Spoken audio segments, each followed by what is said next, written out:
On this show about the as-is contract. And today I really want to focus on those of you that are looking to sell your home and how this as-is contract really affects you and what it means for you when it comes to what you need to disclose to a potential buyer. This stuff's dangerous, so you really need to listen up.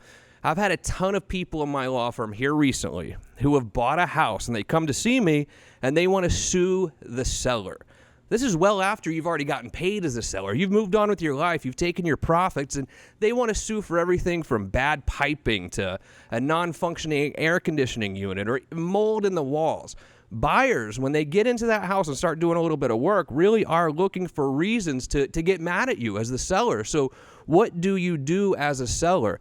And if you are a seller and you use an as-is contract, let's make no mistake. Even if it says as-is, you still must disclose any issues that materially affect the value of this home.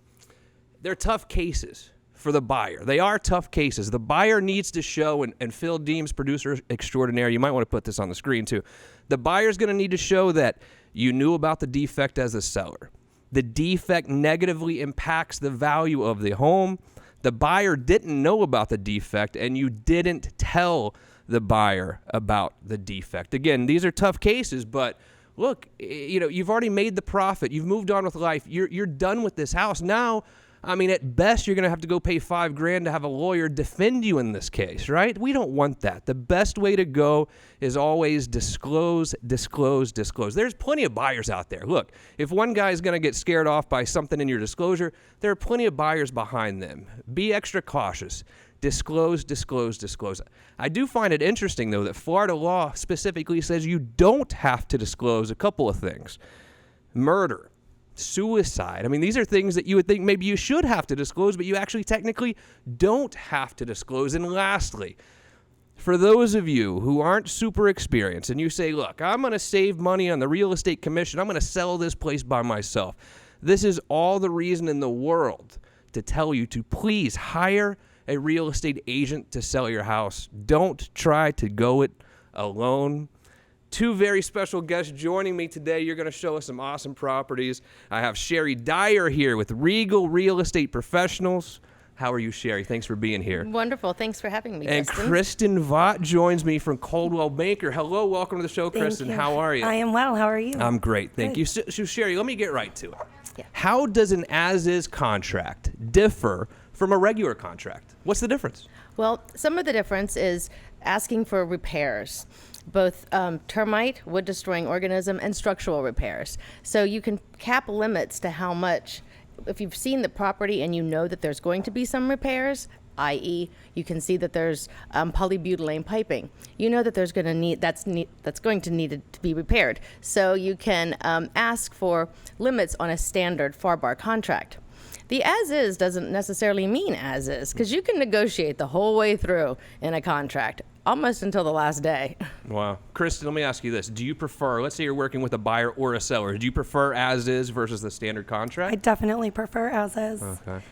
But I'm confused, and I want to make sure we're clear on this.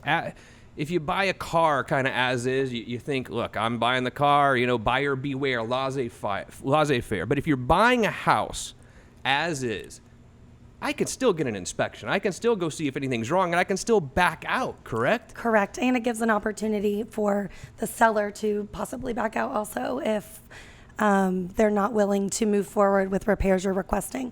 So it's just like another point of negotiation. So you want to really build in a strong inspection period for your buyer. Sherry Dyer, do you think that an as-is contract is better for the buyer or the seller? Does it benefit one party over the other? I don't believe that it does, because now we're seeing more and more, most of my as-is contracts, the sellers think they really mean as-is. They don't, because once that inspection is complete, if something is found, the buyer has the right to ask for repairs, and both parties can walk away. So it really, what I like about the standard contract is, for representing a seller too, is that you can cap the amount. And that puts a limit. When you cap that $500 towards wood-destroying organisms and $2,000 or $5,000 towards structural repairs, at least you know where you're going. And when you do an as-is, that's still wide open. Yeah. Kristen, let me ask you this. So let's say I'm a buyer, right? And I go in and make an offer on a house. The seller accepts. We're under contract. I have that inspection period. My inspector tells me the roof needs to be replaced. And then as the buyer, the roofing quote that I got says it's going to be $12,000. But the seller says, no, you don't even have to replace it. You just need to patch it up for $5,000. What do we do when we come to that standstill? Every interaction is going to be different, so I don't think there's a single answer for that. I do think that it's just an opportunity for a renegotiation. Yeah. The seller may need to replace the roof, or maybe a credit at closing to take care of it after closing. When you have, Sherry, a customer, a client, let's say that it's the seller, and they come in and you think they're being a little bit unreasonable. We'll use the same example, the roof, right? You're pretty sure the roof probably needs to be replaced as well, but the seller say, nope, I want to net this much money, because net's really what they really care about at the end of the day. I want to net this much money. There's no way I'm replacing the roof. How do you reason with them? How do you reason with a seller who is kind of drawing a line in the sand? Well, I oftentimes have them, they probably have a roofer they like, if they've owned the home a while, have them come out and have a second opinion on it as well. And not make me the bad guy, because I got to keep negotiating with them. So if I get a second opinion and I hire either a roofer that I like or that I use, and that takes some of the pressure off me. Sometimes they need to hear the roof needs to be replaced more than once, more than just from the buyer, And if it depends on what kind of financing they're getting. There's certain types of financing where if the roof has less than 3 years life in it, you have to replace it. Right. I mean, it's not going to sell and it's going to be tagged, but it just depends on the price point. And if it's not that buyer, it'll be the next. Yeah, exactly. So if you wanted to snip this in the butt, let's rock and roll. It's going to cut your losses a little bit. I mean, Right. we're here. We're ready to close this thing Right. almost. We're talking Right. about a couple $1,000s. Sometimes Right. it's better to, instead of starting the whole process over with the real possibility of it Correct. happening again with the same buyer 25 days from now. Right. So, if you're a seller, you have to, be somewhat reasonable and understand that that's it. Don't just necessarily as a seller have this net in mind. I'm not walking away unless I get $120,000 in my pocket. Sometimes that can create a lot of problems for you as a seller. Wouldn't you agree? Yes. 100%. So let's ask this question, Kristen. Let's say I have an as-is contract. Okay. I'm a buyer, right? But I'm also getting a mortgage, FHA mortgage, let's say. Okay.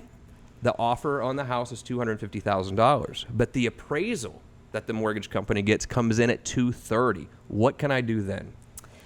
It's another opportunity for a renegotiation. There's multiple, from the beginning to the end, you're going to have multiple opportunities to renegotiate.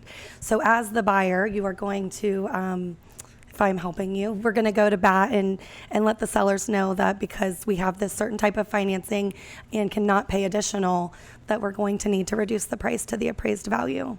Gotcha, okay. Well, and also that appraisal sticks with that Correct. property for 60 days or 90 days.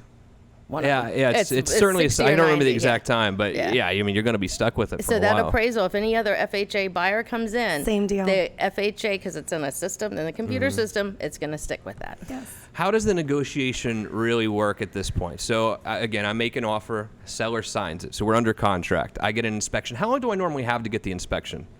10 days has been pretty standard. Okay. I would agree. And then the inspection comes back with some issues in the house. How does the negotiation go from that point? Well, the buyer's agent sends an addendum over saying that the buyer agrees to proceed with the contract with the following repairs made. And then the seller can then take time to figure out how much is that going to cost, get quotes and prices and bids, and then we can negotiate from there. But you have to have a monetary term. Right. Do we normally find that the seller wants to do the work themselves, or do they want to give us credit to do the work ourselves as the buyer? I have found credit. Yeah. Like, here's a Yeah. credit, handle it the way you see fit with Yeah. your vendors. Nobody wants to do the work, Absolutely. and nobody wants to deal with the subcontractors. Right. The market's doing great. It's hard to find good people right now because the builders are taking a lot of the good ones. So I find that, But let's say that I'm the buyer, though, and the seller's like, look, I'm not giving you credit for $8,000 to repair that room or this roof or whatever.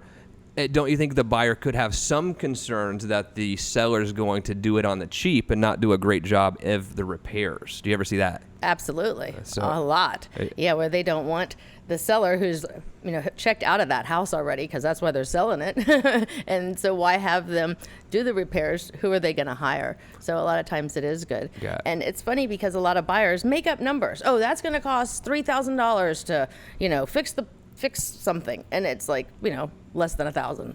So, make special note, guys. The as-is contract does not mean as is. It just doesn't. If you're a seller, it doesn't mean that the buyer's taking the house as is no matter what. That is not what as is means. And if you're the buyer, it doesn't mean you have to buy it no matter what because you put an as is contract. It really doesn't make a huge difference in the grand scheme of things. In fact, almost every contract I see comes across as is, right? I mean, what percentage of contracts are as is these days? Over Majority. 90, 95. Definitely the majority. If you have any questions about this, or you're looking to buy a house, you need to get pre-approved. People are standing by to pre-approve you right now. We're about to show you some awesome houses. The phone number, 407-205-0400. Before we do that, I got to know. Sherry, I know I lived this time with you. 2006, the peak of the market. It was crazy. 2008, we were kind of getting a little bit nervous. 9, 10, we were waiting tables, basically. Now the market has come back. It's been great. But how do you see the market over the next couple of years? Well, the election year is usually a year that's pretty flat because everybody's watching. So 2020, I don't see that we're going to have, a big increase, or are we? No, we're not going to come down again like we ever did. But I do believe Central Florida, with having a 2% population growth rate last year, we're fine in Central Florida. Thank you, Walt Disney World. Yeah. What do you think, Kristen Vaught? What do you see? The trends I've seen is everything is definitely steadily still increasing. I do agree that it'll sort of level off a little bit. But I think this is a great time and opportunity with interest rates and the inventory that's available to move if you're ready. I say on this show all the time that the rental market in Central Florida is great if you're a landlord. Right. But if you're renting, I mean, it is almost impossible to afford to pay rent out there Yes. for the same house. You can almost guarantee your mortgage payment to own a house is going to be way, way less than what you would pay to rent the same place. I mean, is there any doubt about that? No doubt at all. I have a property management division, and I've been increasing rent rates about $100 every year. Minimum, just depends on the area. And it's just gone. We've seen Winter Park, for instance, go from like $1.50 a square foot to $2. Now we're at $2.50. If you're near any water, you're Right. up from there, and that's just continues to climb. I do think tenants are nervous about out-of-pocket money, and there's huge value with a real estate agent that can negotiate closing costs for you, Certainly. repairs and different things, so that you're not out of pocket a ton, and you're also getting that mortgage that's less than rent. I totally agree. And I think that a lot of us, especially those of us who were homeowners in 2008, 9, and maybe went through a foreclosure, went through a bankruptcy. We've been renting this whole time. We probably even have some cash stashed away, but we've been renting this whole time because we're afraid to go check our credit. We've heard that it's impossible to get a mortgage. And let me tell you, ladies and gentlemen, it's not. It's really become much easier to get a mortgage than it was in 2010, 11, when essentially it took an act of Congress to get a mortgage. 2000, Firstborn child, maybe, or in 2006, it was a pulse and a pen, and then 2010, it was almost impossible. Now we're somewhere, certainly not 2006, but it's much easier now to get a mortgage. So if you are renting, I want you to seriously consider buying a house, and the first step in doing that is calling us right here. We have people right now to answer your questions, to get you pre-approved, or to go show you some houses, and you can do that by calling 407-205-0400. Are you ready to take some tours of some properties? Let's do it. I think it is time. All right, let's start with you. Kristen Vaught, Caldwell Banker. You're going to take us out to Whetstone. Where is this? This is located in Seminole County in Lake Forest. It is a guard-gated community with a plethora of amenities. There's an Olympic-sized pool, and it's very nicely laid out. This is over 2,300 square feet. It's a 4-bedroom, 3-bathroom. It sits on a 1/4-acre lot. They've redone all the flooring. There's plantation shutters, new appliances.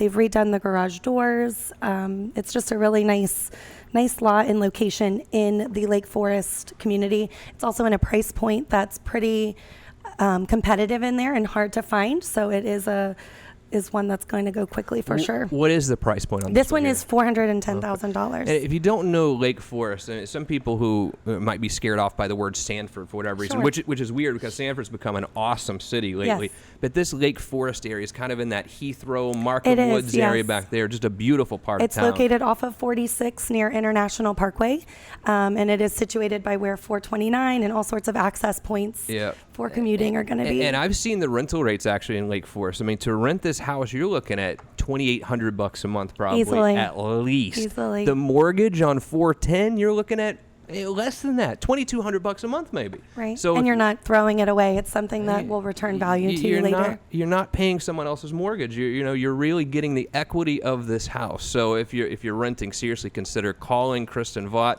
to check out these places over in Lake Forest, up in Seminole County. All right, one more, actually right down the street from Actually, Whetstone. 2 doors down. 2 doors down. It's 2 doors down. So for the buyer that's maybe looking for a pool, this is a 4-bedroom, 3-bathroom, 3-car garage, and it does have a pool that was installed in 2014. So it's a newer pool, a fenced-in lot. And this one has anything and everything you could possibly think Wow. of needing being done. The sellers took really great care of it and are sad to pass it on, but are moving across the street. So Yeah, it looks like they've redone everything have, there. absolutely. What do you think the time frame is for a kitchen? I mean, what year? How many years does a good kitchen last before you really need to replace it? You think? Not long. About Hey, come 10. on! Don't tell my wife this, please. I would say 10. Yeah. Phil, cut that out of the show, please. I don't want Pilar hearing that. Not long. No, it's Man. amazing the trends and Really? how people want it now, and they want it. The modern look is so in right now, and I it's gotcha. If you have any questions or would like to see either of these properties up in Lake Forest, up in Seminole County, call us right now. I'll hook you up immediately with Kristen Vaught with Coldwell Banker, 407-205-0400. I'll also post these listings so you can see the pictures and take the tours on the website, which is youhavepower.com. youhavepower.com. Kristen, you're going to stick around for the real estate roundtable, right? Sure. All right, so let's go to Sherry Dyer here. Sherry's with Regal Real Estate Professionals, Christie's International Realty. yes. I know a lot of you people over there, by the way. Awesome organization. I know. Christie's International Real Estate is such a luxury Yep. brand, and the marketing is just amazing. It has just Really, been a yeah. fabulous journey. Really with them. do a great job. All right, you're going to take us down to the Winter Park area, I believe. Ooh, Yes. fancy. Let's go to Cypress Lane. Tell me about this one. Okay, 45 Cypress Lane is a 4-bedroom, 3.5 bath. It was completely remodeled by an architect, and she gutted it. So you brand new everything, roof, and you can see inside that you'll see the kitchen is gorgeous. Its quartz is now the new countertop that's in for its antimicrobial features. This home is a little over 3,700 square feet. It does have access to the chain of lakes, mostly for paddle boarding. There's a park across the street, and you can put in paddle boards, kayaks, canoes, and it is on the north side of Lake Maitland. How many alligators are in those lakes, by the way? Just so I know. 0. Okay. Zero? Zero. If you want to buy this house, none. Okay, They excellent. wrinkled them all. I just wanted to make sure. Because I have heard they really make sure there are no gators in those lakes. Yeah, they take them out when they're about, they start to get a little over 4 feet. Oh, wow. You Beautiful. can call somebody and they will Beautiful. remove them. And what is the price point here on Cypress Lane? Cypress Lane is offered at $959. It's a great value. Brand new construction at about $258 a square foot. That's kind of hard to find. Right. So tell Yeah. me kind of where this is in Winter Park, just so I know. So I think Okay. most of us know kind of the Park Avenue area, and then we know Maitland. Where is it in relation to those? Okay, so this is going to be more on the north side of Lake Maitland. So it's off of Horatio. So it's not quite Maitland, but it's on that north side, Yep. but it is Lake Maitland. Gotcha. So you're on the Winter Park side. It's beautiful. And it's called Lake Owl Preserve. There's like a preserve area. And it's just a really beautiful dead-end street. It connects to Venetian Way with a walking bridge. Right. Yeah, it's a Parks, beautiful it's area.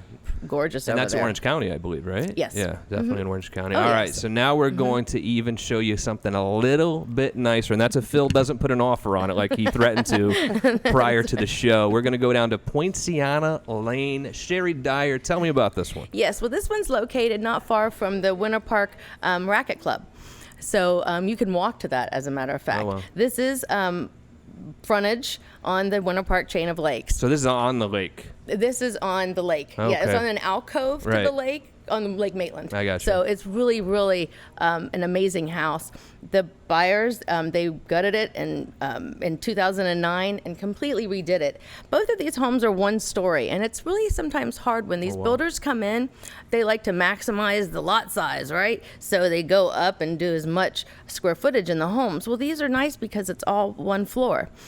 This home is a 4-bedroom, 4-bath, and it is offered at $1,595,000, and it has a little over 3,300 square feet.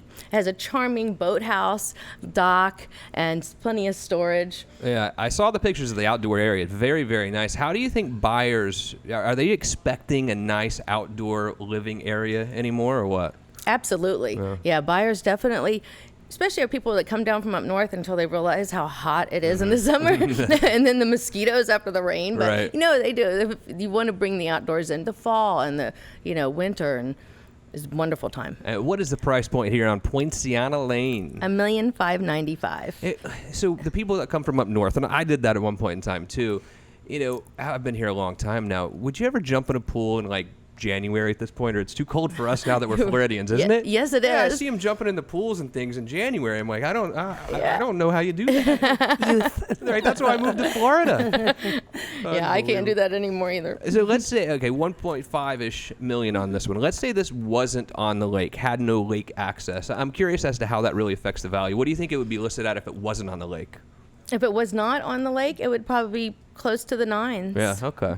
This is, because it's an alcove, if you were actual direct frontage on Right. the lake, you couldn't get on the lake for under $2 million. But I can see here it has a boathouse. I mean, you could put a Yeah. boat there. I mean, you can get right on the main lake, it looks like. Yep, So, Lake Maitland right there. And it's not on like a little creek either. No. Sometimes you'll see a house that's on a little creek and they're like, Yeah. well, if it hasn't rained in a few days, you're not Yeah. lakefront anymore. This is not that house. Yeah, the canal fronts do not command as much money as the, better Gotcha. direct. If you would Absolutely. like to see either of these homes, call us right here. I'm going to hook you up with Sherry Dyer. The phone number is 407-205-0400. Sherry, excellent job. Thank you for being here today. Thank you. You're going to stick around for the Real Estate Roundtable. Absolutely. The audience has a lot of questions. So, ladies and gentlemen, without further ado, it is time for today's Real Estate Roundtable. If you have any questions whatsoever, we might just answer them on the show next week. All you have to do is go to the website,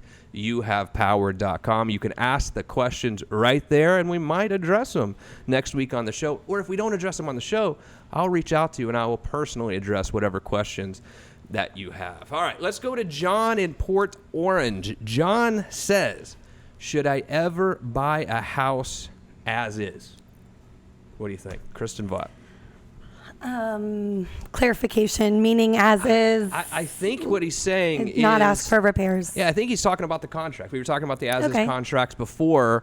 So, I mean, I think the answer is yes. You're not supposed to be scared of the as-is contract. Absolutely, do not be scared of the as-is contract. It's just another opportunity to work through any hurdles that may come up so that you're comfortable. Yeah, I mean, John, most contracts that we see are as is. It doesn't mean you can't get out of it if you find something you don't like as the buyer. So don't ever let the as is thing scare you or throw you off. No, and as the buyer, when you present an as-is contract to the seller, you come across saying, okay, I'm going to beat you up because I'm not going to ask for any other repairs. Right. However, that's never true. They not true. always ask That for is not repairs. true. So, Yeah. you know what, buyers, go ahead, keep messing with the sellers. It's okay. Yeah, gotcha. Let's go up to Leesburg, where they have the Bike Fest once a year. Jim in Leesburg ask, what issues do I need to disclose as a seller? Sherry Dyer.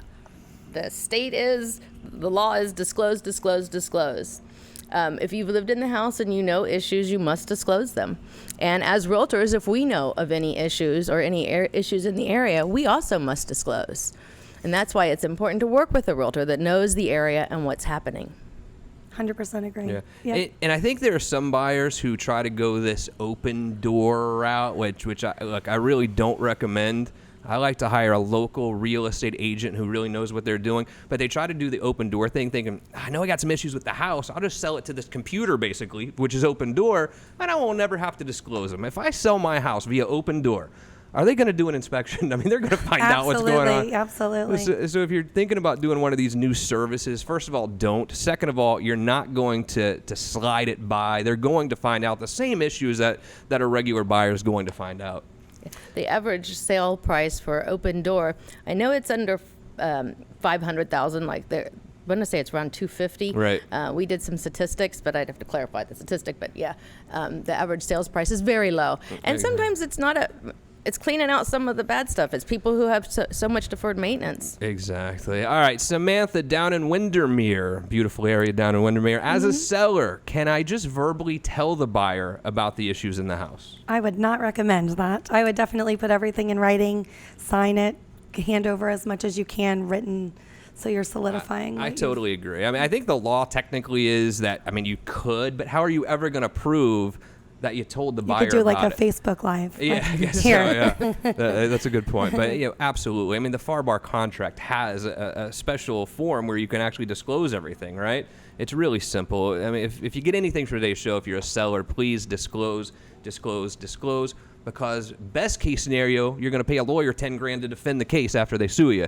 Worst case scenario, they're going to come and take all the profits from the house that you sold a long time ago. And if you've hired a real estate agent that's you feel comfortable with, they should be guiding you to do those things also. So there is definitely value No doubt. to the real estate agent, No doubt. contrary to the open door belief. Sherry Dyer, Yes. great to see you. Thank you for being here Wonderful today. You to can come see you join us again. anytime here on You Have Real Thank Estate. you. Kristen Vaught, Thank you. awesome to Thank meet you. you You today too. with Thanks so Coldwell much. Banker.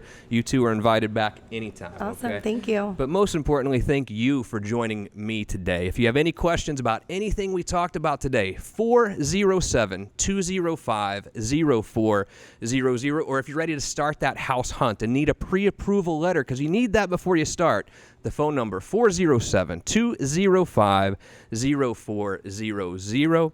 I'm attorney Justin Clark, and I'll see you right back here next week for another edition of You Have Real Estate. Good job. That was fun, right?